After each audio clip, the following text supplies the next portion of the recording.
अब हम बात करेंगे आइगन वेक्टर पे। आइगन वेक्टर्स तो आइगन वैल्यूज़ हमने पढ़ ली थी और आज बात कर लेते हैं कि आइगन वैल्यूज़ के करस्पॉन्डिंग जो आइगन वेक्टर्स मिलते हैं उन्हें कैसे फाइंड करते हैं, क्या डेफिनेशन होती है। तो a non zero column vector x,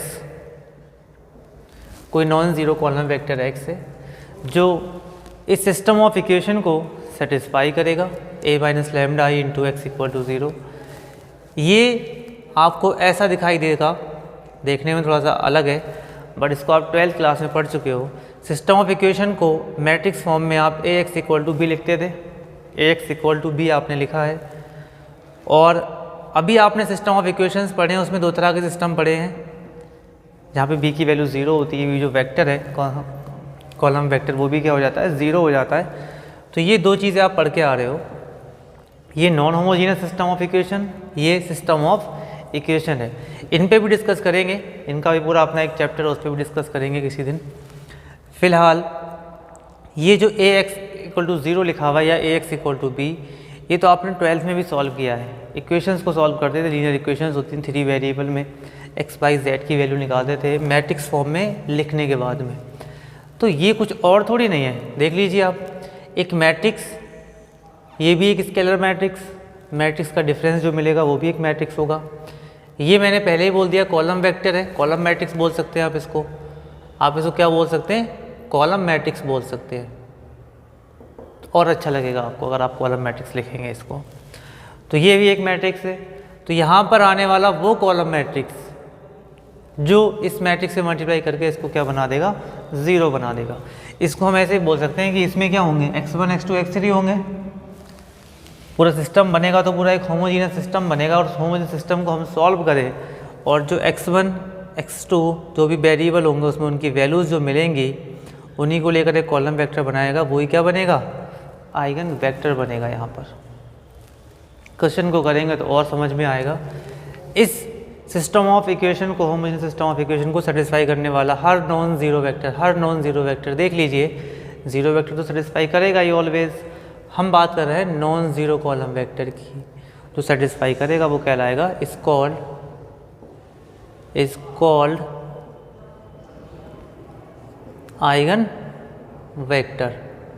उसको आप क्या बोलते हैं, आइगन वेक्टर बोलते हैं।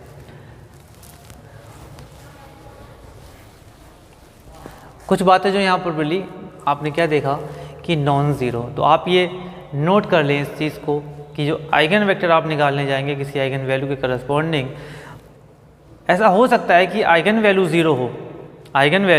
0 हो, लेकिन आइगन वेक्टर कभी भी 0 नहीं बनेगा। दूसरी प्रॉपर्टीज़ की, अगर आपके पास कोई दो डिफरेंट आइगन वैल्यूज़ है, अगर आपको कोई दो डिफरेंट आइगन वैल्यूज़ मिली, लैम्डा 1 और लैम्डा 2, चूँकि दोनों डिफरेंट हैं, बोथ आर डिफरेंट, तो इनके करस्पॉन्डिंग जो आइगन वैल्यूज़, आइगन वेक्टर्स मिलेंगे वो अलग अलग मिलने वाले हैं। लैम्डा 1 के करस्पॉन्डिंग अगर कोई x1 है तो लैम्डा 2 के करस्पॉन्डिंग कोई x2 होगा, और ये दोनों आपस में इक्वल नहीं होंगे। कहने का मतलब ये है, कोई एक आइगन वेक्टर दो आइगन वैल्यू को रिप्रेजेंट नहीं कर सकता। कोई एक आइगन वेक्टर दो अलग अलग आइगन वैल्यूज़ को रिप्रेजेंट नहीं करेगा। डिफरेंट आइगन वैल्यू तो डिफरेंट आइगन वेक्टर्स आपको मिलेंगे। तो डिस्टिंक्ट आइगन वैल्यूज़ के लिए डिस्टिंक्ट आइगन वेक्टर्स आपको मिलते हैं। तो आप यहाँ से एक बात और समझ सकते हैं, जो हमने बोला था कि आइगन वेक्टर कभी 0 नहीं होगा, वो समझ में आएगी। यहाँ से मैंने लैम्डा 1 की वैल्यू 1 ले ली, लैम्डा 2 की वैल्यू मैंने 2 ले ली। दोनों आइगन वैल्यूज़ अलग अलग है, डिफरेंट है, मैं यहाँ पे लगाऊंगा। बट अगर मैं x की वैल्यू 0 ले लूँ, 0 कॉलम वेक्टर ले लूँ, वो तो हमेशा सेटिस्फाई करेगा। लैम्डा इज़ वट लैम्डा आप कुछ भी ले लें, बट ये तो सेटिस्फाई होती रहेगा, सिस्टम ऑफ इक्वेशन सेटिस्फाई होगा हमेशा। तो 0 वेक्टर तो हमेशा आइगन वेक्टर बन जाएगा। ऐसे तो हर आइगन वैल्यू के लिए आप कोई सी आइगन वैल्यू ले लो, तो क्या होना है, डिफरेंट आइगन वैल्यूज़ अगर आपने ली तो आइगन वेक्टर भी कैसे मिलेंगे, आपको डिफरेंट ही मिलेंगे। ये 2-3 बातें आपको दिमाग में रखनी है।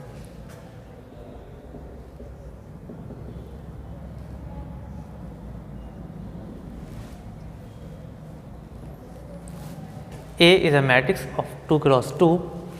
हमें इसके आइगन वेक्टर्स फाइंड करने, तो पहले क्या निकालना पड़ेगा, आइगन वैल्यूज। उसके लिए हमें कैरेक्टरिस्टिक इक्वेशन निकालनी पड़ती है। कितना बनेगा, 2 minus lambda 1 0 1 minus lambda equal to 0, 2 minus lambda 1 minus lambda equal to 0, lambda equal to 1 और 2, ये इसकी आइगन वैल्यूज़ हो गई। अब हमें इसके करस्पॉन्डिंग आइगन वेक्टर निकालना। सबसे पहले निकालेंगे फॉर लैम्डा इक्वल टू 1। पहले हम आइगन वेक्टर निकालने जाना लैम्डा इक्वल टू 1 के लिए। तो देख लीजिए हमें क्या करना है, a minus lambda I into x equal to 0 vector. a आपके पास है, लैम्डा की वैल्यू आज 1 है, तो a के डायगोनल में से कौन घटेगा, 1 इंटू आई, यानी कि 1 रहेगा डायगोनल पे, तो 1 1 घटेगा तो आपको क्या मिलेगा 1, ये 1 एज इट इज बना रहेगा 0 और ये क्या बन जाएगा 0। x 2 क्रॉस 2 का मैट्रिक्स है तो 2 एलिमेंट्स रहेंगे x1 x2, 2 वेरिएबल, यहाँ पर भी 0 0। अब आप इसको सॉल्व करें। इसमें तो सेकेंड रो ऑलरेडी 0 है, कुछ ट्रांसफॉर्मेशन करने की ज़रूरत नहीं है, तो x1 plus x2 equal to 0। अब हम यहाँ से देख लीजिए हमें सर्च करने होते हैं फ्री वेरिएबल। किसी सिस्टम ऑफ इक्वेशन में आप फ्री वेरिएबल कैसे देखेंगे वो पहचान लीजिए। इक्वेशन x1 से स्टार्ट है बट x2 से कोई इक्वेशन स्टार्ट नहीं हुई, तो यहाँ पर x2 जो है वो क्या बोला जाएगा, फ्री वेरिएबल बोलेंगे। x2 is free variable.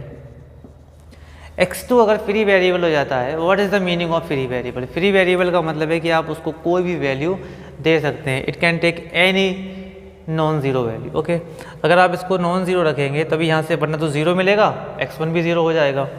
तो let x2 equal to k1 where k1 any non zero real number. Okay, x2 equal to k1 put here we get x1 equal to minus of k1।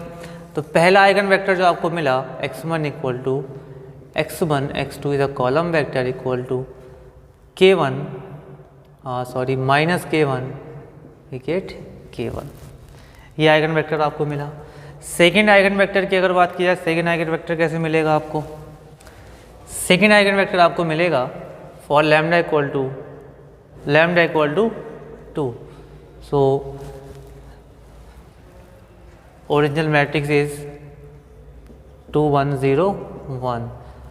तो अब की बार में जब हम यहाँ पे रखेंगे तो 2 माइनस डायगोनल में से क्या घटेगा, 2 सब्ट्रैक्ट करना पड़ेगा, तो 2 माइनस 2 तो 0 हो जाएगा, 0 1 0 और यहाँ पे -1 x1 x2 इक्वल टू 0 0।